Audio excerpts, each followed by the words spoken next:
وعن أبي هريرة عن النبي صلى الله عليه وسلم قال: من أتى كاهنا فصدقه بما يقول فقد كفر بما أنزل على محمد صلى الله عليه وسلم. رواه أبو داود.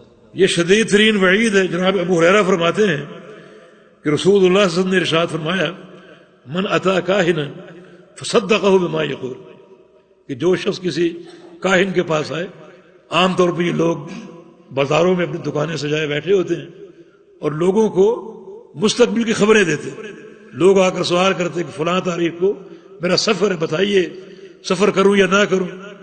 شادی کے بارے میں پوچھتے ہیں اور وہ بتاتے ہیں کہ آپ کریں یا نہ کریں، سفر پر جائیں یا نہ جائیں. مستقبل کے احوال معلوم کر جو ہے وہ لوگوں کو بتاتے ہیں. فرمایا کہ جو ایسے کسی شخص کے پاس جائے اور جا کر سوال کرے اور اس کے جواب کی تصدیق کرے، جواب کو سچا جانے، فقد کفر بما انزل علی محمد صلی اللہ علیہ وسلم، تو اس نے نبی علیہ السلام کی دین کا، آپ کی شریعت کے ساتھ کفر کیا. نبی علیہ السلام کے ساتھ پر جو اتارا گیا قرآن و حدیث، کتاب و سنت، اس نے اس کا انکار کیا، کفر کیا، اس کا پوری شریعت کا اس نے انکار کر دیا. اور یہ بڑی شدید ترین وعید ہے. عمل بھی قابل قبول نہیں، اور اگر تصدیق کرتا ہے، اس کو سچا سمجھتا ہے، سچا جانتا ہے، تو گویا اس نے اللہ تعالیٰ کی شریعت کے ساتھ، اللہ تعالیٰ کے دین کے ساتھ اور قرآن و حدیث کے ساتھ کفر اختیار کیا. تو پھر یہ بندہ کیا ہوگا؟ کفر میں داخل ہو جائے اس ایک عمل سے.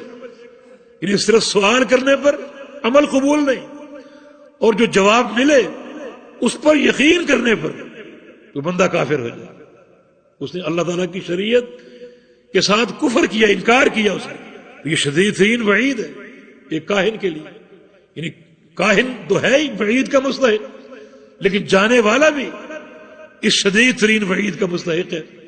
اس کا یہ عمل جو ہے، اس کا جانا اسے اعمال صالحہ سے محروم کر دے گا، اور اس بندے پر یہ حکم لگے گا کہ وہ اللہ تعالیٰ کی شریعت کا منکر ہے اور اللہ کے دین کا باغی. لہذا اپنے کردار کا تعین کیجیے. ایسے لوگوں کا قصد انتہائی خطرناک ہے اور دنیا اور آخرت کے لیے مہلک ہے.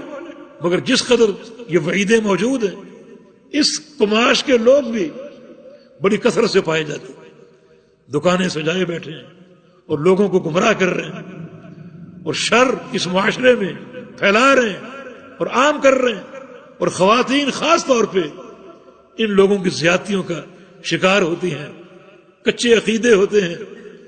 تو خاص طور پہ خواتین کی اس تعلق سے حفاظت کی جائے.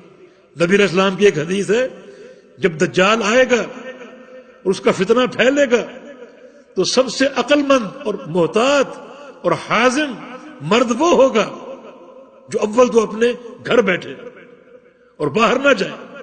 لیکن باہر اگر جانا پڑ رہا ہے کسی شدید ضرورت کے تحت، تو وہ گھر سے باہر جائے، اپنی خواتین کو باندھ کر جائے، رسی سے باندھ کر جائے، تاکہ یہ باہر نہ نکل سکے. خواتین پر ان باتوں کا اثر جلدی ہوتا ہے، زیادہ ہوتا ہے، جلدی متاثر ہوتی ہیں، اور خواتین ان لوگوں کا قصد کرتی ہیں، ان سے باتیں معلوم کرتی ہیں، ان کو سچا جانتی ہیں. مانا عمل بھی کیا، ایمان بھی کیا. اور پھر جو لوگ یہ لوٹتے ہیں، پیسہ لوٹتے ہیں، وہ ایک الگ نقصان. یا ایھا الذین آمنوا ان کثیر من الاحبار والرہبان لیأکلون اموال الناس بالباطل ویصدون عن سبیل اللہ. ایمان والو، تم چکنے رہو، ہوشیار رہو. بہت سے لوگ جو مولویت کا روپ دھارے بیٹھے ہیں، ایک عابد اور زاہد کا لبادہ اوڑھے بیٹھے ہیں، ان کا کردار یہ ہے کہ تمہارا مال بھی کھاتے ہیں اور تم کو اللہ کے دین سے بھی دور کرتے ہیں. نہ دین رہا نہ دنیا رہی، لٹیرے ہیں یہ. تو پھر کیسے ہم ان کے پاس؟ کئی لوگ دکانیں سجائے بیٹھے ہیں، ہم استخارے کرتے ہیں. یعنی یہاں بیٹھے بیٹھے افریقہ کی خبریں بتاتے ہیں کہ آپ پر فلاں اثر ہے اور یہ آپ کا جو ہے علاج ہے، علم غیب کے دعوے. تو حقیقت یہ ہے کہ یہ لوگ دین اور دنیا دونوں کے ڈاکو.